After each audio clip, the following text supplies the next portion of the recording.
On s'est mis dans un petit coin sombre car on va faire un nuage avec Jean-Louis Dufresne qui est chercheur au CNRS. Alors comment ça on va faire un nuage? Vous avez ramené une bouteille, une lampe de poche. Vous pouvez nous montrer? Alors vous pouvez faire un nuage dans la bouteille. On va faire un espèce de petit vide là-dedans. Hop, voilà. Et dès qu'on fait le vide, si on regarde ici, on voit apparaître un nuage et dès que ce vide disparaît, le nuage disparaît et puis on peut le faire réapparaître comme ça. Vous pouvez faire des nuages à volonté, quoi, dans une bouteille. Exactement, on peut le faire. Là, autant, on les fait disparaître, réapparaître. Ça dure, voilà, autant qu'on peut en faire. Alors comment ça marche? Le principe, c'est qu'au fond de la bouteille, en fait, il y a de l'eau. D'accord. Et quand on diminue la pression, quand je pompe là, je diminue la pression. Et la pression, quand on diminue, par une propriété physique, ça diminue la température de l'air. À ce moment-là, la température de l'air diminue. Et en fait, dans un volume d'air, il peut y avoir seulement une quantité limitée d'eau. Et quand la température baisse, au bout d'un moment, l'eau, elle peut être plus sous forme de gaz, parce qu'il y a toujours de la vapeur d'eau dans l'atmosphère. Elle se condense pour faire des gouttelettes, et c'est ce qu'on voit ici. Si je baisse la pression, je baisse la température, ça forme un nuage.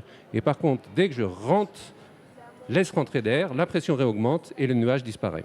Donc les nuages se forment quand la température diminue, alors, c'est ça? Exactement. Et sur Terre, ce qui se passe, c'est quand il y a des grands mouvements d'air, et quand l'air monte, la pression baisse, l'air se refroidit, et à un certain niveau, s'il y a assez d'humidité, l'eau qui est sous forme vapeur dans l'air se condense, se forme de gouttelettes, et ça forme des nuages. Bon, alors là, on a vu que le nuage qu'on a fait dans la bouteille est assez blanc. Pourtant, à Paris et en octobre ou en novembre, souvent, les nuages, ils sont quand même plutôt gris.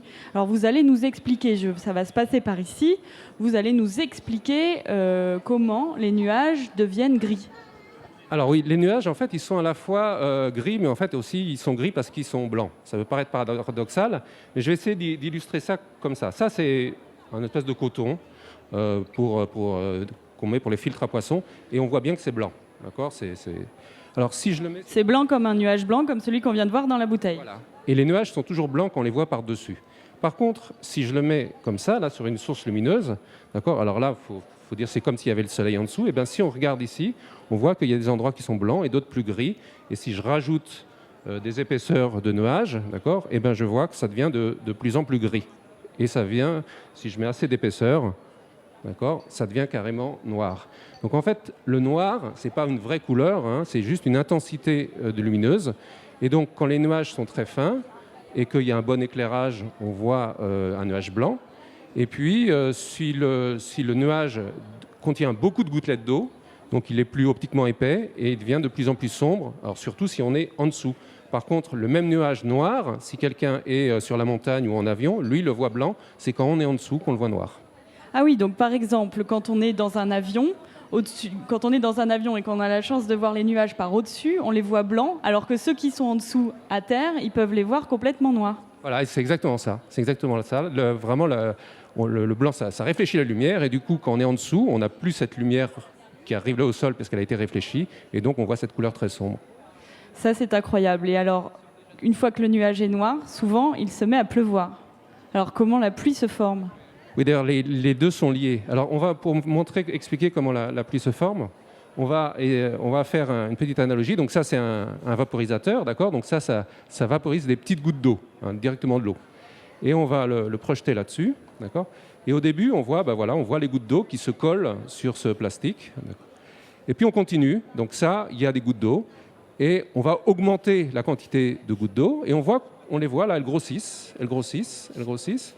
Et puis si je continue, d'accord, on va voir que les plus grosses, se mettent à couler, tombent, et en fait en tombant, elles récoltent les gouttes qui sont en dessous, d'accord, et ça amplifie le phénomène. Alors dans les nuages, c'est un peu pareil.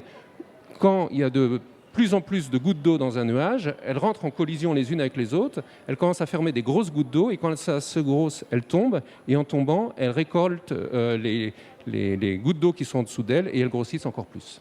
Donc en gros, quand on a un petit nuage blanc comme celui qu'on avait dans la bouteille, plus il fait froid, plus les conditions sont propices à former du nuage, le nuage grossit, devient de plus en plus noir. Et une fois que le nuage est gros et qu'il y a énormément de gouttelettes d'eau présentes dans le nuage, plus elles sont grosses, et au bout d'un moment, elles deviennent tellement grosses qu'elles tombent. Et il pleut, c'est ça le processus? Voilà, c'est ça, oui. C'est vraiment... Et en fait, plus que la quantité totale d'eau, c'est vraiment ce qu'on appelle leur densité, la quantité d'eau par unité de volume, parce que là, il faut qu'elle rentre, ce qu'on appelle en collision, qu'elle se rentre dedans, parce qu'elle bouge un peu de façon aléatoire pour pleuvoir. Et donc, du coup, c'est pour ça qu'en général, il pleut beaucoup quand les nuages sont noirs. Pourquoi? Parce que justement, il y a beaucoup de gouttes d'eau.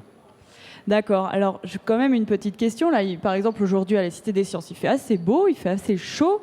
Et l'été, par exemple, il y a des nuages. Et pourtant, vous venez de nous dire que les nuages se forment quand il fait froid. Alors, comment il peut y avoir des nuages l'été? Alors oui, il y a ce qu'on appelle en été typiquement les nuages de beau temps. Hein. Alors, qu'est-ce qui se passe? C'est un peu comme ce qui se passe dans la bouteille là. Il y a de l'air qui est en bas, là, qui est près de notre flaque d'eau, qui est près d'un étang et autres. Et puis l'air monte. En montant, la pression baisse, comme on a vu, donc la température baisse.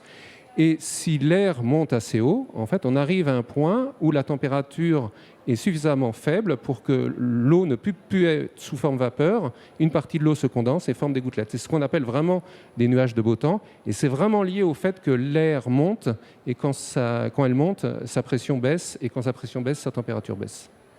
Donc vous êtes chercheur au CNRS, vous étudiez donc les conditions atmosphériques, vous étudiez les nuages. Comment, au quotidien, un chercheur comme vous étudie les nuages? Est-ce que vous y allez dans les nuages? Alors en fait, moi je vais rarement sur le terrain, je fais plutôt de la modélisation du climat.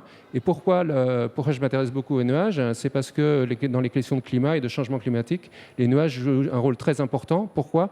Parce qu'ils réfléchissent la lumière, comme on vient de voir là, ici, hein, les nuages noirs, etc. Ça réfléchit la lumière. Et donc du coup, d'une part, ils refroidissent la Terre en réfléchissant la lumière comme ça, et d'autre part, ils participent à l'effet de serre. Voilà. Et en plus, ils transportent moins, ils sont à l'origine de la pluie. Donc c'est des éléments qui sont très importants pour le climat, et c'est pour ça qu'on les étudie beaucoup.